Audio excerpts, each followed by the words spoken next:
Edmonton Oilers management is in hot water with their fan base, according to a recent Athletic article. But before we get into all of that, in some news regarding a former Oiler announcing his retirement, make sure to subscribe here to Oilers Digest, as 87% of you have not yet subscribed to the channel. Make sure to join the ride here as we get into the rest of free agency through the rest of the summer here. It is only the beginning of August, so we still got a ways to go before the start of preseason and training camp, but rest assured, Oilers Digest is here to break down any and all Oiler news. And before we get into the news, we'd like to thank our sponsor, NordVPN.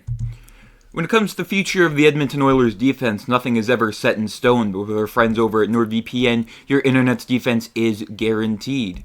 Using public Wi-Fi networks at shopping malls or airports can be very risky, leaving your personal data out in the open for anyone to access. But with NordVPN, your personal data is encrypted, hiding your IP address and creating an extra layer of privacy, providing super simple, super easy protection with just one click, allowing for stress-free browsing. And I know most of us have ran into the problem trying to access content like a movie or TV show, or even international news that isn't available in your country, but it is available in another. With NordVPN, you can easily change your location and enjoy content from different countries easily on all your favorite sites, allowing you to travel the world from the comfort of your own home with over 6,000 servers in 111 countries. With Nord Special Threat Protection Pro and Dark Web Monitor, you get an extra layer of protection from unwanted malware on your device, and you will be notified if your sensitive personal info ends up on the dark web, even if you aren't connected to a VPN server at the time. Visit nordvpn.com/Oilers and use our code to get an exclusive NordVPN deal plus 4 extra months. It's risk-free with Nord's 30-day money-back guarantee. Check out NordVPN in the pinned comment or description down below to keep you protected. And shout out NordVPN for sponsoring the channel and for helping you guys become safer online. Once again, we'd like to thank NordVPN for sponsoring the channel in today's video. So without further ado, missing the grade. Yes, there was a recent Athletic survey surveying both the public and the fan base of a particular team on their confidence in their front office, and the results may surprise you when it comes to the Edmonton Oilers fan base and how they rate their management teams. You can see here the chart. You can see there all across the board, D's there on the fan base side of things. Meanwhile, the public is a little more lenient when it comes to the Oilers management. You can see their C-, good for 25th in the NHL. You can see across the board their roster building. Public gave them a B+, fan base gave them a D+, and then cap management C+ and D. Draft and developing C- and D-, trading B, and fan base gave them a D, and then free agency was the fan base's best sort of area here on the graph. Meanwhile, the public gave them an A-, and then vision B and D, and so a total, the public, the non-Oiler fan side of things, a B-. Meanwhile, the fan base gave them a D, and you might think, well, that's, after the summer they've had, not, on the management side of things, but the hockey side of things, the contracts, the trades that have gone down, you might think, why are they giving them such a harsh grade? A lot of harsh criticism here when it comes to the management team, but there's been some Oiler fans, in the Athletic comment section that were highlighted here, and let's take a look at some what they had to say. The first quote being, "At first, with the offseason that Jeff Jackson had, I was much more confident in this team's management. Then they hired Stan Bowman, a controversial hire with a less than sparkling track record at the end of his tenure with the Blackhawks, and that killed all the good vibes."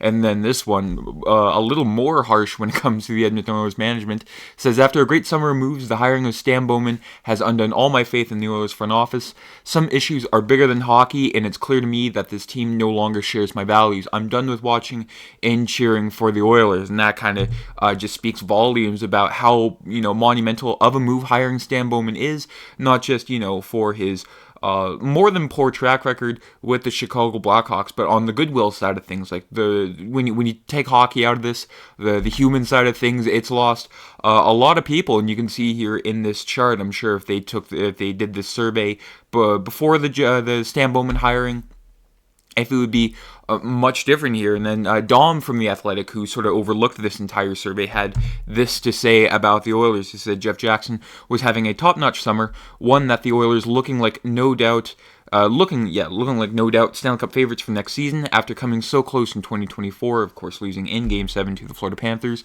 The Oilers look like the team to beat in 2025. All of that goodwill seemed to evaporate with the franchise's controversial hiring of Stan Bowman, which was panned by many fans, on top of being banished from the league for 3 years for what the NHL deemed an inadequate response to sexual assault allegations brought forth by former Blackhawk player Kyle Beach. There's also a lengthy track record of questionable decision-making in Chicago, one that we've been over on the channel time and time again. Adding here, it all just seemed like a misstep for a team that was already well-positioned to win it all next season. Why anger an entire fan base with that kind of hire? And that sort of just encapsulates my entire feelings about all of this. I mean, they've had such a great summer, and then they kind of, I don't want to say ruined it, but I mean they kind of dampened the vibes that were being created here in Edmonton. But let's go back to the chart here. I mean, again, no matter what your thoughts on Stan Bowman are, I mean, D's across the board for the organization. It's extremely harsh. I mean, I'm all for, light criticism of the Oilers, not just light, but criticism all across the board. I mean, time and time again, I've, shouted my frustrations about the team, but the team that they have so far, I mean, for their best grade to be a C+ with free agency, I mean, drafting and developing, they got guys like, Philip Broberg, who is, coming into his own, a guy like Dylan Holloway, and even with Stuart Skinner coming into his own in net there, the franchise goalie that the Oilers have needed all this time here, and even such, I mean, the only one I can sort of agree on here is cap management. I mean, when it comes to, a guy like Darnell Nurse or Cody Ceci making that much money, I tend to not agree with the C+ there when it comes to the public, but everything else just kind of falls into its own there with a D grade for vision from the fan base. Again, I'm optimistic for this season, so I'm not too sure where the D is coming from, with the Athletic Oilers side of things being very harsh. I mean, when it comes to this forward core, I mean, how can you give that anything, less than a B+? I mean, B+ would be my lowest grade for this at this point. And you're asking, okay, what about a second opinion? You can see there David Staples from the Cult of Hockey with Edmonton Journal, sort of, going for a second opinion. What grade would you give Edmonton Oilers management for roster building, cap management, drafting and development, trading, free agency, and vision? As you can see there, I gave it a B grade. So, I mean, sort of differing opinions when it comes to the Edmonton Oilers and how their management is coming along here, and it's sort of nice to have two sides of the coin here. One side of the fan base that is completely unhappy with this situation, and then the other side who's a little more optimistic. That's just the way the summer is sort of going here. When there's no hockey on, there's nothing more than good old fashioned debates. And with that being wrapped up, with the chart here, should see some more news popping up, but some unfortunate news here. Klefbom makes it official. Yes, of course, fan favorite Oiler defenseman Oscar Klefbom announced his retirement yesterday in a press conference there. He hasn't played with the team since the playoff bubble, Game 4 against Chicago, a little over 4 years ago, almost to the day. It's very sad. He was only 27 years old when he did play his final NHL game. I mean, he had a tremendous contract, a steal of a contract. And he was just a solid all-around player. You can see here his stat chart from the 2019 season. I mean, 92% wins above replacement. I mean, he was just solid all across the board. And he had this to say. He said, "I'm very happy with my career. I'm just grateful that I got the chance to play as many games as I did, even though it was with an injury.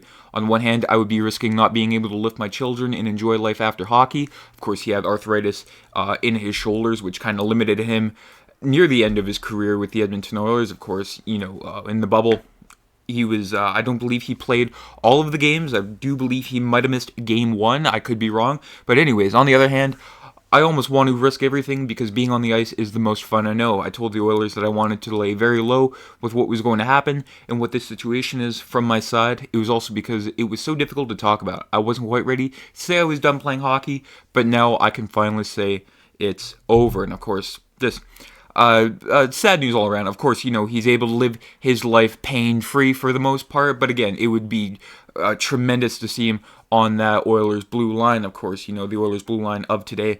It might not be what it is if Oscar Klefbom was, able to still be playing the game, of course, but all the best to Oscar here. You can see there he's not quite ready to just call it quits just yet. Just for on the playing side of things, but maybe management. He says the 31-year-old wants to return to hockey in the future. Quoted saying, "I am 31 years old and it itches. I'm so fresh that I want to go out and smack Joel Eriksson Ek down in the corner.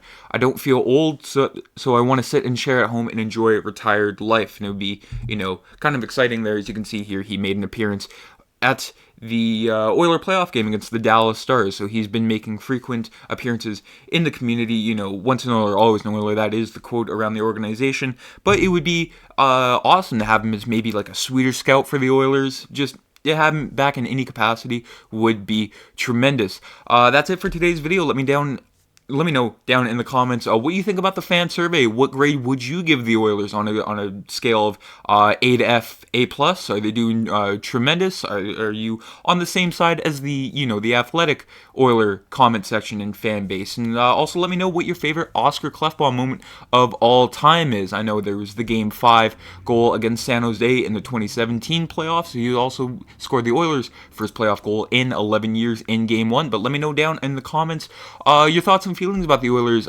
in this day and age as we're getting into the middle of August and the dog days of summer. That's it for today's video. Have yourselves a great day. I'm Matt.